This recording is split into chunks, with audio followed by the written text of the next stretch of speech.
멸류관 벗어들고 찬송 부른 주님 계신 천국에 가고 싶어요. 계신 천국에 가고 싶어요.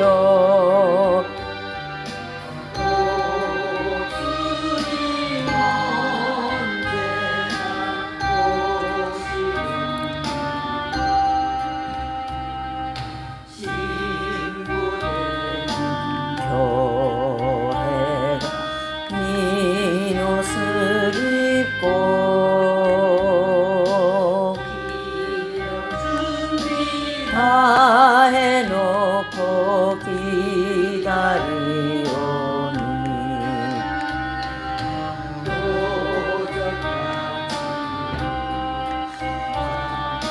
하신 예수님 주님 언제나 오시렵니까.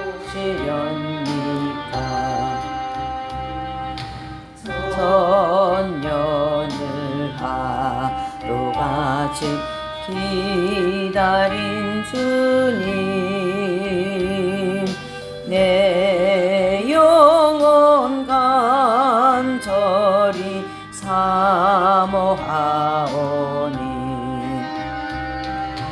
이 시간도 기다리는 우리 예수님 오 주님 언제나 오시옵소서. 아멘. 예, 우리 이제 또 공부를 신앙 고백하심으로 시작하시겠습니다. 전능하사 천지를 만드신 하나님 아버지를 제가 믿사오며 그 외아들 우리 주 예수 그리스도를 믿사오니 이분은 성령으로 잉태하사 동정녀 마리아에게 나시고 본디오 빌라도에게 고난을 받으사 십자가에 못 박혀 죽으시고 장사한 지 사흘 만에 죽은 자 가운데서 다시 살아나시며 하늘에 오르사 전능하신 하나님이 편에 앉아 계시다가 저리로서 산자와 죽은 자를 심판하러 오시리라. 성령을 믿사오며 거룩한 공예와 성도가 서로 교통하는 곳과 죄를 사하여 주시는 곳과 몸이 다시 사는 것과 영원히 사는 것을 믿사옵나이다. 아멘. 예. 이제 우리가 이 성장론을 지금 이제 공부를 하고 있습니다. 그래서 이제 여기서부터 이 출애굽부터 시작하여서 이스라엘 백성들이 홍해를 통과하고 또 이제 바로 근데 이 추격을 이제 통과하고 홍해를 통과하고 신광야에서 메추라기와 만나를 먹고 르비딤에 도착하여서 생수를 마시고 그 다음에 아말렉 군대와의 싸우고 그 다음에 이기고 여호와 니시 그렇죠. 그리고 이제 시내산 하나님 강립 성막에서 율법이 선포되고 가나안 땅 정탐이라고 하는 이 세 가지의 획기적인 은혜를 받고 이제 그 다음에 길을 이제 가는 과정에서 오늘은 가나안 사람들에게 쫓김부터 시작하여서 여기 가데스 무리바 생수 마실 때까지 이 과정을 공부하는데 이 과정이 굉장히 길어요. 사실은 짧게 보이지만은 그래서 이 과정이 사실은 여기서부터 여기까지 오는 데는 1년에서 1년 반밖에 안 걸렸어요. 출애굽하여서 애굽에 나와가지고 시내산 앞에까지 오는 거는. 근데 이 시내산에서 이 가나안 땅까지 들어가는 데는 38년이 걸립니다.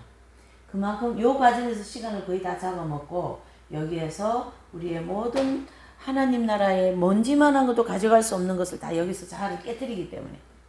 이제 여기서 엄청 깨어지고 여기서는 먼지만한 것도 다 깨뜨려.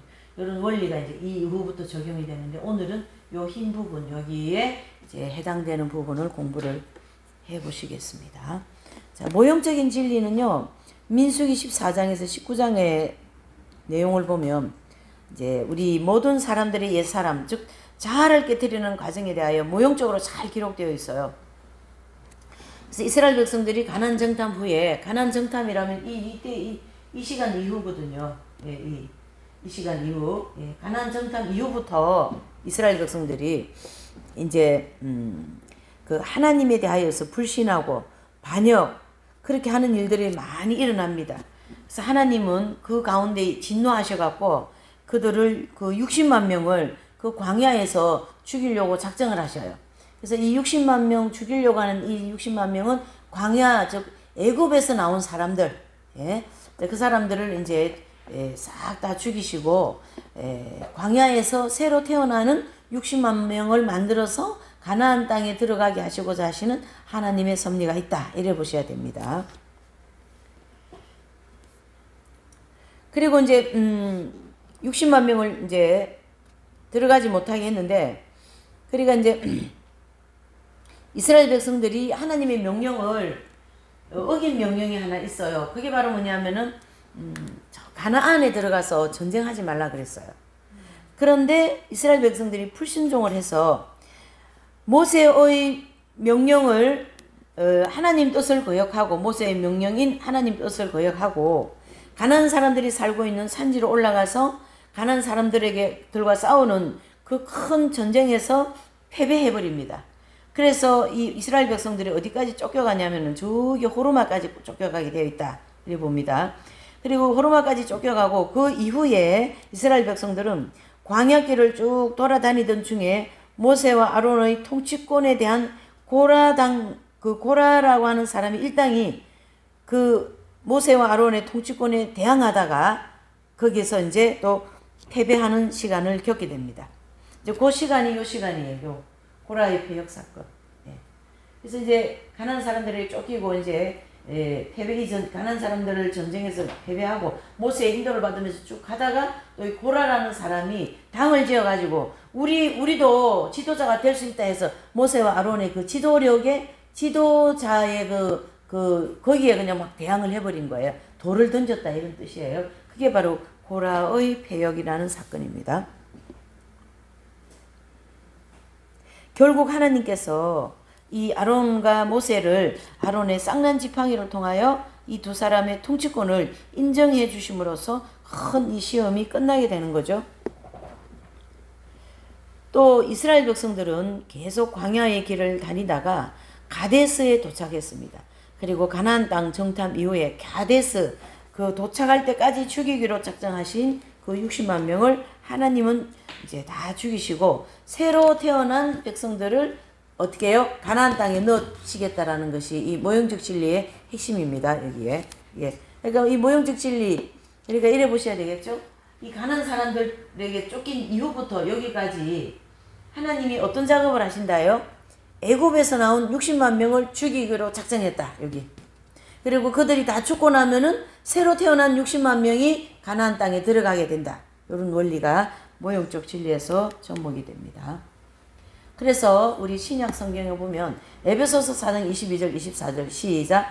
너희는 유혹의 욕심을 따라 썩어져가는 구습을 쫓는 옛사람을 벗어버리고 오직 심령으로 새롭게 되어 하나님을 따라 의와 진리의 거룩함으로 지으심을 받은 새 사람을 뭐예요? 입어라. 새 사람을 입어라. 여기 새. 이 옛사람이죠. 여기 새 사람이잖아요. 그래 우리가 새 사람을 입어야 천국을 간다. 마태복음 16장 24절이요. 시작. 그러므로 우리가 낙심하지 아니하노니 그 사람은 후패하나 우리의 속은 뭐한다요? 날로 새롭다. 날로 새롭다. 네. 마태복음 16장 24절에 아무든지 나를 따라오려거든 자기를 부인하고 자기 십자가를 지고 나를 따를 것이라 그랬습니다. 그래서 이런 과정 속에서 우리의 그 사람은 계속 죽고 우리의 속이 날로 새로워진다. 이런 뜻이죠. 네. 자, 그러면 이제 가나안 사람들에게 쫓기는 사건은 이제 모형적 진리에 보면 가나안 땅을 정탐하고 난 이후에 하나님을 변혁했던 이스라엘 백성들이 가나안 산지로 올라가서 가나안 사람들에게 싸우면서 크게 대패했다 그랬잖아요. 그리고 호르마까지 쫓겨냈다. 호르마까지 쫓겨갔다라는 것이 우리 성도들에게는 어떻게 적용되냐면요. 마귀들에게 엄청나게 패배하면서 쫓기게 되는 것을 가르치게 합니다. 가나안 사람들에게 쫓긴 것이 우리 성도에게는 어디에 패배했어요? 마귀들에게 패배당한 것을 모형적으로 보여주고요. 이 과정을 통과하는 성도들은요. 마귀의 역사로 말미암아 일어나는 굉장히 거칠고 사나운 환경들을 통해서 자아 중심적인 옛사람의 생활이 즉 육적인 행실들을 본격적으로 깨트려 간다 이래 보면 됩니다. 자아가 깨워져 간다 이러는 거죠. 그래서 이 과정을 통과하는 우리 이제 기간은요, 뭐 성도들마다 성격이니 뭐니 다 다르니까 다양합니다. 일치하지 않는데 대개 6개월에서 한 1년 반 정도 걸립니다.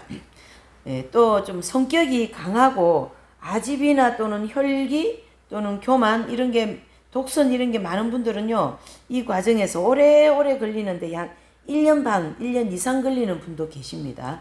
예. 그리고 이 산지를 올라가다가 싸움에서 패배하고 쫓겨내려온 이 과정에 해당됩니다. 이 부분이. 네.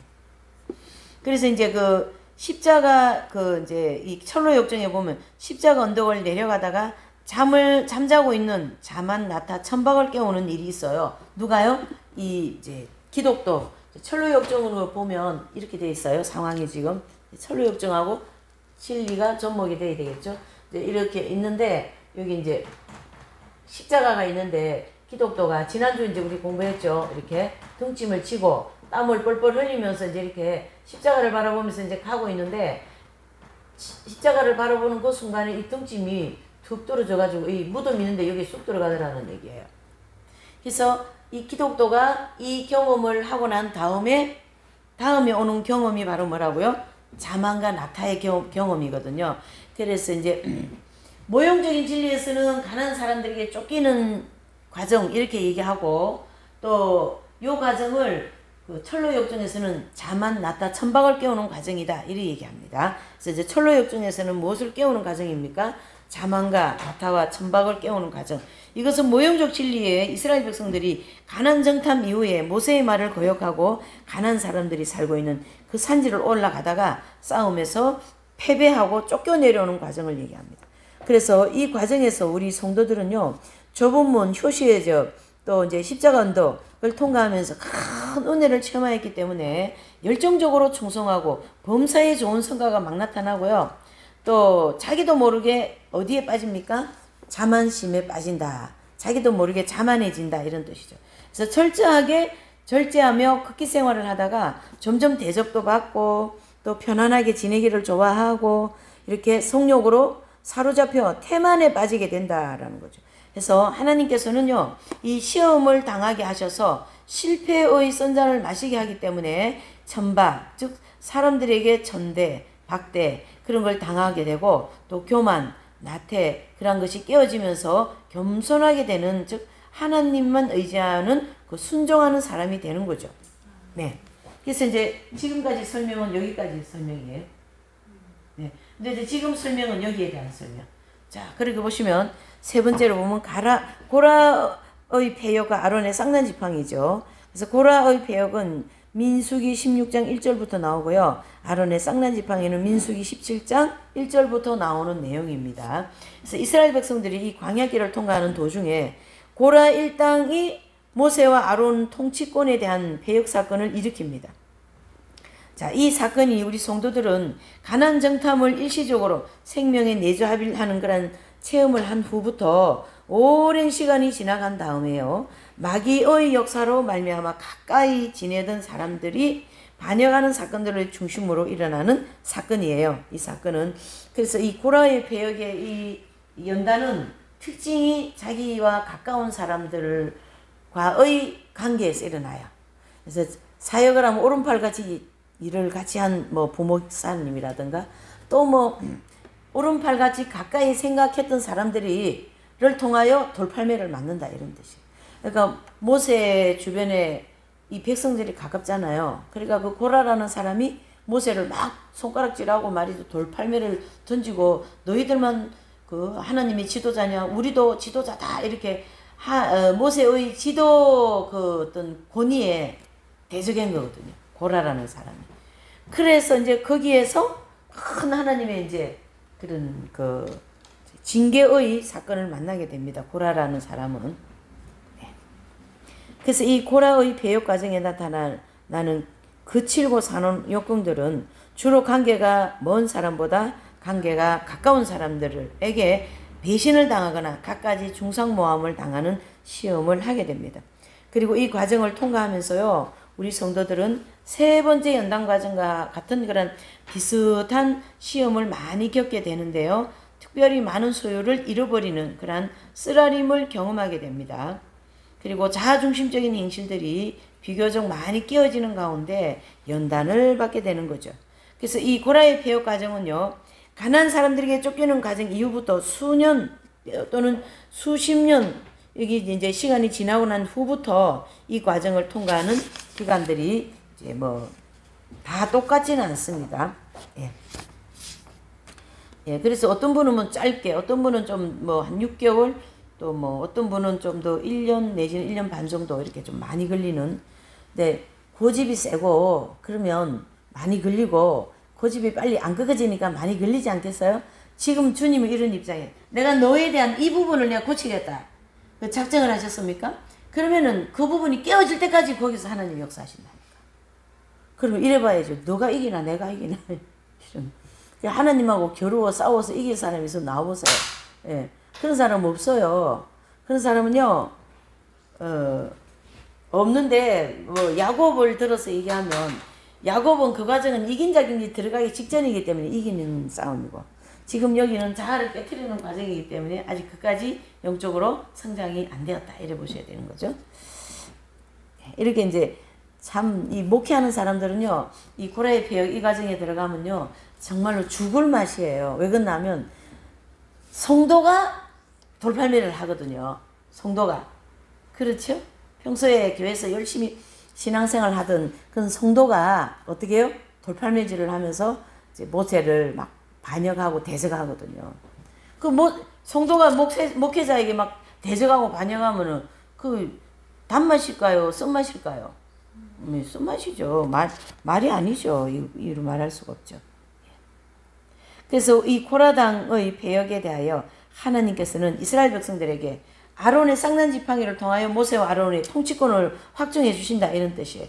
그래서 막 자기와 가까운 그런 사람하고 연단을 받고 자아가 막 깨어지고 그렇게 할 때 하나님이 그 돌을 던지고 대적한 사람들을 오히려 부끄럽게 만들고, 돌을 맞은 모세를 하나님 앞에 종으로 세운 것처럼 그 교회에서 그런 목회자가 그런 연단을 받았다면 시간이 어느 정도 지나고 자아가 많이 깨어져 있는 상태 같으면 어떠세요? 결국은 이 통치권이 누구한테 옵니까? 목회자. 그래서 모세에게 오는 것처럼 목회자에게 온다. 이렇게 정리를 해야 되겠죠. 자, 이 원리에서 하나님은 이제 이스라엘 백성들을 60만 명 죽이기로 작정했다 그랬잖아요. 우리 성도들을 하나님을 반역한 60만 명을 점진적으로 죽이려고 작정을 하셨다. 이래 보는 거죠. 그래서 하나님께서는 이스라엘 백성들이 이 가나안 땅 정탐한 이후부터 여호수아 그 백성들의 용도자로서 안수받기 직전에 계수할 때까지 죽이기로 이 작정한 60만 명을 광야에서 죽이시고, 또 가나안 땅에 들어갈 새로운 60만 명을 이제 만드는 기간을 그 다음 시간이죠. 38년이 걸립니다.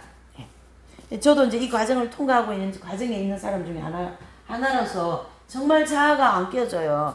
그냥 뭐 우리가 겉으로 드러나는 자아 정도, 그 정도는 깨어지죠. 그거 말고 저 안에, 속 안에, 마음속에 깊이 아주 그냥 태어날 때부터 자아가, 에고가 자리 잡고 있는 그 자아 내지는 에고, 이렇게도 얘기합니다. 그게 다 깨어져 나가야 된다, 이런 뜻이에요.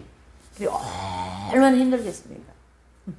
겉으로는 조금씩 다 고칠 수가 있어요. 그거는 사실은 인문학을 해도 겉모양의 도덕적인 모습은 고칠 수 있거든요. 근데 중요한 거는 주님이 어디를 보셔요? 속을 보잖아요. 나 여호와는 중심을 보신다 했기 때문에. 그래서 하나님이 우리 속에 내면에 있는 이 자아를 깨트리기 때문이어야 되기 때문에 이 긴 과정이 필요한 거예요. 그래서 이 이스라엘 백성들이 가나안 땅에 정탐한 이후에 여호수아가 백성들의 영도자로 안수받기 직전에, 즉 계수할 때까지 죽이기로 작정한 60만 명을 광야에서 죽이고 가나안 땅 들어갈 새로운 용사 60만 명을 그 기간 동안 만들어내신다. 이래 보셔야 되죠. 그래서 이제 철로역정은 이 십자가 언덕을 일시적으로 하나님의 생명이 합일되는 그런 이제 경험을 하고 난 이후부터 감난산 꼭대기에 있는 미공의, 즉 생명의 전신갑주를 입는 과정까지 옛사람의 그 행실이 다 죽고 자아중심적인 그런 자들이 다 죽고 점진적으로 이제 그 사람을 깨트리면서 가는 거죠. 이 깨트리는 게 뭘까요? 깨트리는 것은 결국은 하나님 나라 가져갈 수 없는 자아라는 거죠. 자아. 이게 얼마나 지독한지 아세요, 이거?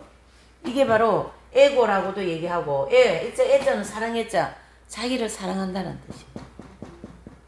이 사랑이 예수님 사랑으로 가야지. 그러니까 이 육적인 애정에 꽉 잡혀 있는 거, 쉽게 얘기하면. 그게 이제 자아고, 에고, 뭐 이렇게도 얘기한다라는 얘기죠. 그래서 이 과정을 통과하는 우리 성도들은요, 주야로 성경을 묵상하고 또 성인전을 많이 읽고 철저한 참회생활, 자기 돌아보고 회개하는 생활을 많이 해야 된다. 그리고 주님의 뜻이라면 달거나 또는 쓰거나 유익이 되거나 손해가 되든 무가치하거든 무의미하든 그렇게 느껴질지라도 철저하게 하나님께 순종하면서 나가면 빠르게 자아가 깨어지고 영적으로 속히 성장하게 됩니다. 네. 그러니까 영적으로 빨리 성장할 수 있는 그 방법이 뭐죠? 자아가 잘 깨어지는 사람이 영적으로 성장이 잘 돼요. 자아가 안 깨어지는 사람, 근데요, 이 자아가 두 가지가 있어요. 표면적인 자아와 내면적인 자아가 있는데,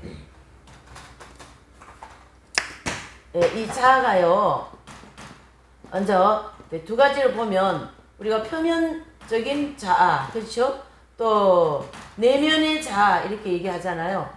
요 내면의 자아에서 자신이 알고 있는 자아가 있고, 또 자기의 무의식 속에 있는 자아도 있어요. 그래서 무의식 속에 있는 이것까지 우리는 다 찾아가지고 뭐 해야 된다요? 깨트려야죠. 근데 쉽게 감지가 안 되는 게 무의식 속의 자아입니다. 나도 모르게 내 살아온 그 습관 있잖아요. 악의 습관, 육의 습관, 육의 생각. 그러면은 자기도 모르게 자신 그냥 그 방법으로 살아가고 있어요. 그러니까 죽어도 사람 안 바뀐다 이런 얘기 하시죠. 그래서 안 바뀌는 거예요. 그래서 안 바뀌어요. 사람이 쉽게 바뀌는 줄 아세요? 안 바뀌죠. 왜요? 우리 밑에, 이 속에, 영혼 안에, 깊이, 무슨 콘크리트 기초공사같이 딱 자리 잡고 있다니까. 그거를 깨트려야 되는 거예요. 그것을 깨트리려고 그러면은 영적으로 깊이 참여를 많이 해야 되고, 그런 것을 발견하여 회개하려고 하는 어떤 사모함이 있어야만이 하나님이 그런 걸 터치해 주셔요. 그런 어둠은 하나님이 터치 안 하시면 잘 몰라요. 모르고 넘어간다 이런 뜻이에요. 그 영혼 깊숙한 곳에 자아중심적인 것이 딱 자리 잡고는 그걸 중심으로 이제 생활 가운데 막 이 어둠이 막 자기중심적인 게 나온 거거든요. 그래서 그거를 우리는 무의식 속의 자아까지도 깨트려야 된다 이러는 거죠. 의식 속에 있는 자아는 그래도 노력을 하면 이제 아니까 이제 할 수 있지만, 모르는 상황, 이 무의식 속의 자아가 이게 참 발견을 해야 되는데, 요것은 요 발견을 하려면요 뭐 해야 되냐면 사모함이 있어야 돼요. 사모하지 않으면은 이 발견이 안 돼요. 그래서 이제 제가 아는 분 중에 한 분도 자기 속이 들이다 보였다 했잖아요. 근데 자기 속이 너무 더럽더라는 거예요. 너무 더러워. 너무 더러워서 기절했다 하잖아요. 이 보이지 않는 우리 의식 속에 있는 이 자아들이 이런 게 있은 거예요. 그래서 시궁창같이 그런 거 아주 그런 걸 우리가 깊이 기도하면서 발견해서 계속 닦는 거죠. 예수님의 보혈로. 그럴 때 자아가 점진적으로 깨어지면서 내면이 팍 밝아지면서 빛으로 역사가 일어나는 거죠.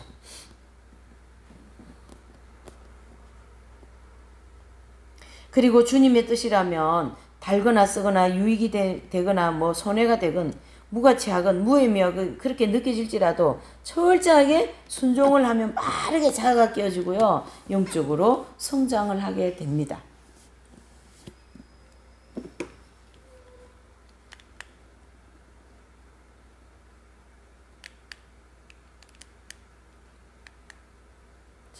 여기 이제 보시면 이제 자아 깨트리는 데 대하여서 가장 잘 도표화로 그려놨잖아요. 우리 이거 잘 알잖아요. 그래서 이제 위에 파란 부분을 보면 정욕적인 생활, 마귀적인 공격, 마귀의 공격이죠. 그 다음에 실패의식, 깨달고 회개하고 이렇게 돼 있어요. 그래서 이제 첫 번째 그 박스 안에 있는 내용이 뭐죠? 바로 예, 종욕적으로 이렇게 살면은 하나님께서 마귀를 휘리릭 해가 보내버리셔요. 마귀를. 그리고 이 마귀가 막 주변에 막 싸움 일어나게 하죠. 그 이제 시험 일어나죠. 시험 풍파 있잖아요. 겪고. 이렇게 실패 의식을 많이 하고 이 막다른 궁지에 빠져 있을 때 하나님의 도움으로 버림받았던 것처럼 그 느껴지면서 절망으로서 사로잡힐 때에 주님이 이때는 숨어 계신다 이러는 거예요. 그러니까 지금 뭐 정욕적인 생활이 많이 나타나니까 뭐 할까요? 주님이 이렇게 숨어 계세요. 그리고 만화 그림이나 이런 거 보면 예수님이 막 쫓겨나가지고 방에서 쫓겨나가지고 불쌍한 모습을 이렇게 보이는 거 우리 봤잖아요. 네. 그 우리 맨날 예수님 쫓아내버려요. 예수님 다 가세요. 나 혼자 살래요. 이렇게 하면서 고집을 피고 자기 마음대로 생각하고 막 뭐 악한 생각 들어오면 다 받아들여가지고 그랬지 이랬지 저랬지 하고 속으로요. 그럼 예수님이 그 더러운 속에는 못 계세요. 그러니까 우선에 좀 후퇴 이래가지고 문 밖에 서서 기다리시다가 아 내가 이러면 안 되지 하고 또 회개하면 또 예수님의 성령께서 또 들어오셨다가 이게 계속 왔다 갔다 하면서 이 사람의 자아를 깨트립니다. 자 그게 이제 이 실패의식의 극도에 달하고 길이 없을 때 그때는 이제 깨닫고 회개하는 거죠. 그래서 모든 것이 누구 탓이에요? 제 탓입니다.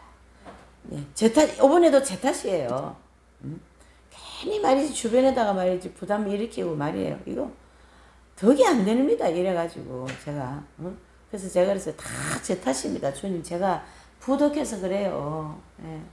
그러니까 불쌍히 여겨주시라고 그렇게 되는 거예요. 예. 그렇게 회개하고 깨달는 거죠. 다 내 탓입니다. 다 이게 자기 탓이라 돌리면 전혀 문제가 없습니다. 빨리 끝나죠. 예. 그래서 깨달으면서 회개하고 은혜가 풍성하게 되면서 주님이 숨으셨다가 딱 나타나는 반짝하고 나타나죠. 숨으신 때, 그 다음에 나타나실 때. 이때가 되게 우리 개인으로 보면 영적으로 굉장히 메마른 단계, 힘들어하는 단계. 그래서 나무는 있지만은 물기가 없어서 파실파실하게 물기 없이 뭐 수분이 다 빠져가지고 말이에요. 그와 같이 우리가 성령의 수분이 다 빠져버리면 우리도 파실파실하게 교회도 다니고 뭐 사역도 하고 하는데 뭐가 그냥 냉랭한 거예요. 냉랭하시죠? 예. 지금의 나의 상태가 그런 거 아닌가 잘 살펴보시기를 바랍니다. 이렇게. 하나님은요, 이러한 원리에 따라서 뭐죠? 철저하게 자아를 깨트리십니다. 그냥 깨트리는 게 아니에요. 철저하게 자아를. 이 자아가 어떠세요? 날씨 때문에 나타나는 자아, 세상 유행을 따라 음식을 먹을 때, 사람을 만날 때, 설교를 들을 때, 냄새를 맡을 때, 함께 모여서 기도하고 할 때, 결점 때문에 나타나는 자아, 육적인 기쁨인지 영적인 기쁨인지 분별하지 않을 때, 이런 거 전부 다 뭡니까? 이 자아에서 나온 거거든요. 내면적인 자아. 그래서 이 자아를 하나님은요, 비 올 때도 자아가 나옵니다. 예, 비 올 때도. 또, 사람을 만날 때도 자아가 나와요. 저는 사람에 대한 자아가 강해요. 그래서 제가 이제, 이렇게, 교회를 이렇게 하고 있지만은, 남자 성도들이 오면은 불편하잖아요. 아, 불편하지, 그죠? 예. 교회가 사람 오긴 틀렸어. 제가 아는 분도, 이분은 이제 결혼을 하셨는데요. 수도자 같이 정말로 철저하게 살았어요.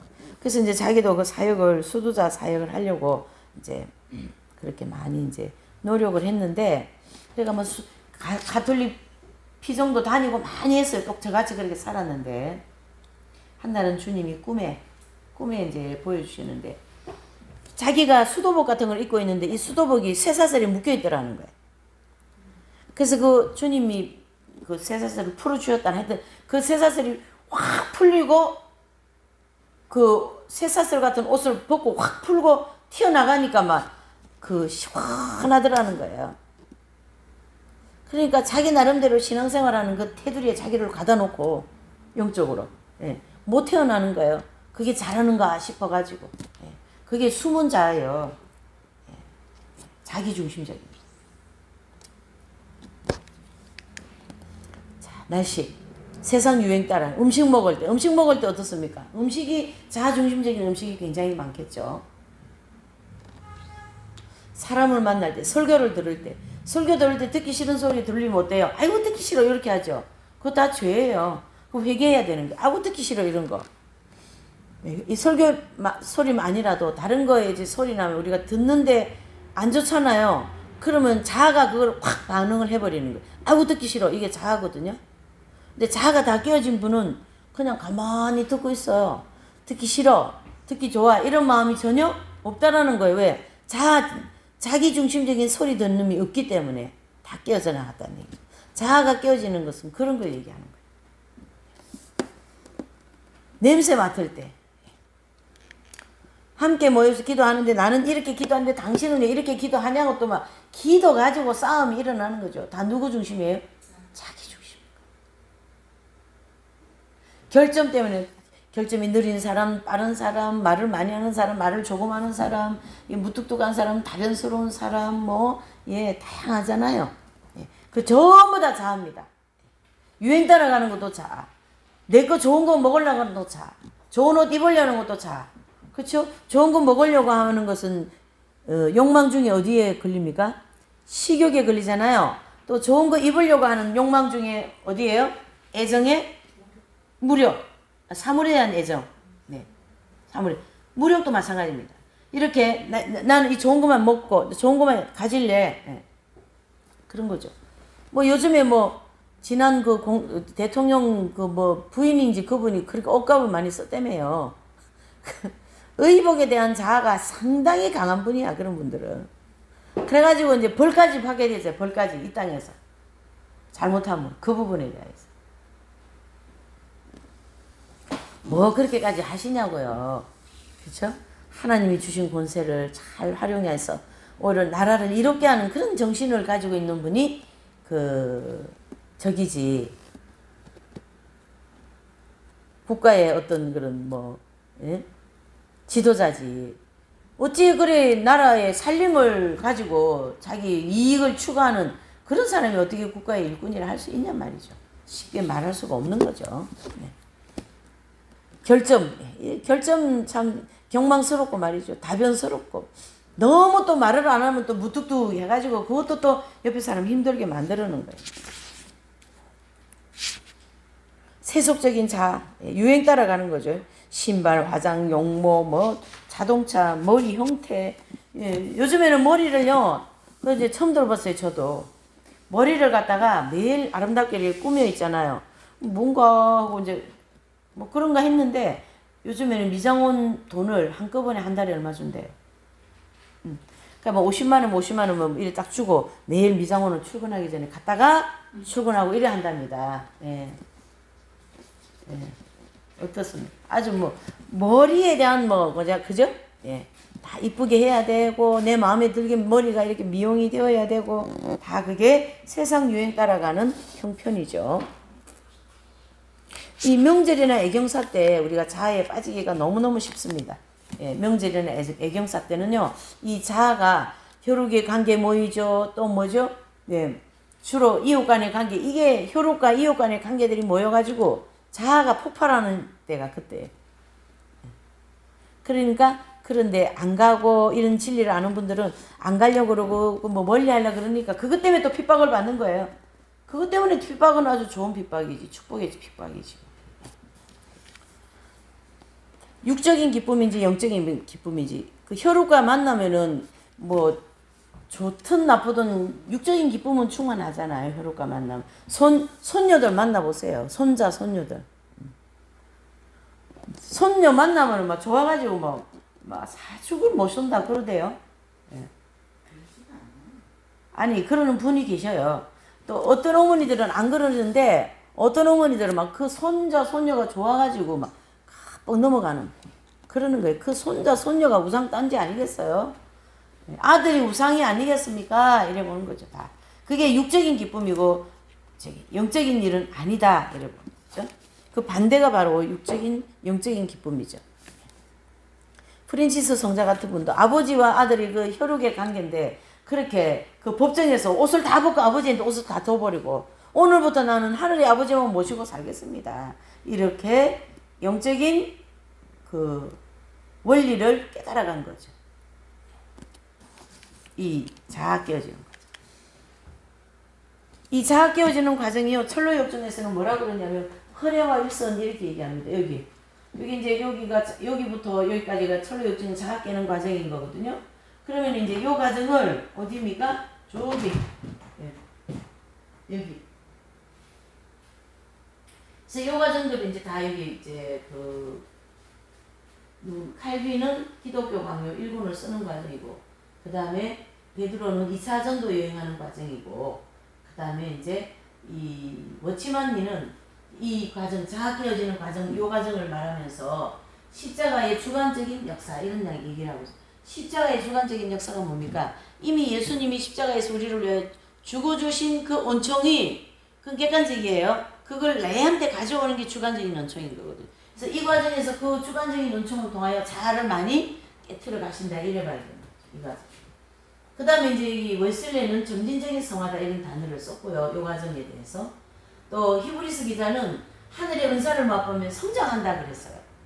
하늘의 은사는 두 번째 연단을 통과하면서 은사를 맛보았고, 그러면서 어떻게 해요? 영적으로 성장해 나간다. 그래서 하나님이 은사를 주실 때는 영적으로 성장하라고 주신 거지 은사주의자가 되고 권위자가 되라는 것은 아니다. 이래 보셔야 되죠. 이제 여기 로마서 7장과 8장은 이 이제 자아 깨어지는 과정에서 종욕과 애정 때문에 많이 고민을 하다가 3차 연단 들어가거든요. 그래서 마음속에 하나님 주님의 형상을 점진적으로 닮아가는 과정 이렇게 이제 기록해놨어요. 천국을 얻는다. 이거는 국률이 여기는 단계, 이 단계. 그러니까 이제 뭐 참 많은 국률이 여기는 마음이 내 마음에 많은 거예요. 주님이 그런 마음 주셔서. 그래서 물질로도 도우고 기도로도 도우고 막 다양한 형태로 도와주려고 하는 그런 국률하는 마음을 많이 가지게 되는 과정이다. 이제 철로 역정은 이 과정 전체가 다 허례와 위선 과정으로 볼 수가 있어요. 사람이 볼 때는 굉장히 거룩하게 보이는데 하나님이 보실 때는 허례와 위선 같아. 그래서 굉장히 좀 가증하게 보이는 경향이 많이 있는 거죠. 네, 8단 진복에서는요. 국률이 여기는 자는 복이 있다 그랬어요. 그래서 국률이 여김으로 해서 나도 국률이 여김을 받아요. 내가 남을 국률이 여기면 나도 국률이 여김을 받는 이제 저희가 국률이 여김을 받을 것이며 이렇게 표현한 건데 얼마나 정확하게 얘기했는지 모릅니다.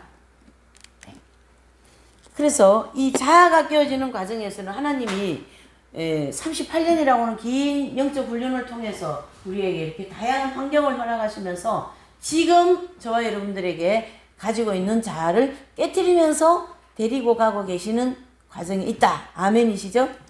오늘 여기까지 할게요. 네, 오늘 좀 너무 졸리고 힘들어요. 네. 자아 깨어지는 과정은요 많이 해야 돼요. 그래야 우리 생활에서 많이 사례가 있기 때문에 다음 주 조금 더 할게요.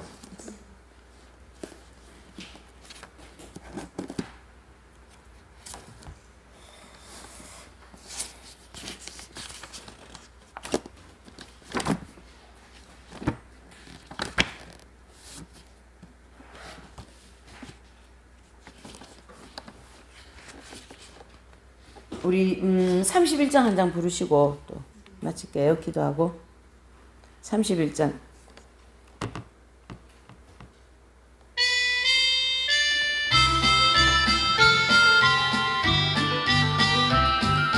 마음이 가난한 자 복이 있도다. 그 사람이 을 얻을 것이요 애통하는 사람은 복이 있나니 그 사람이 위로를 받을 것이라. 마음이 정결한 자 있도다. 그 사람이 더불어 당을 얻으리. 마의 목마른 복이 있나니 그 사람이 도심이로 병태는 자 복이 있도다. 그 사람이 긍휼히 여김 받으리. 마음이 청결한 자 복이 있나니 그 사람이 화평케하는 자는 복이 있도다. 아들이라 칭함받으리 의를 위해 핍박받을 복이 있나니 그 사람이 들어가리. 선악과를 따먹고 타락한 아이관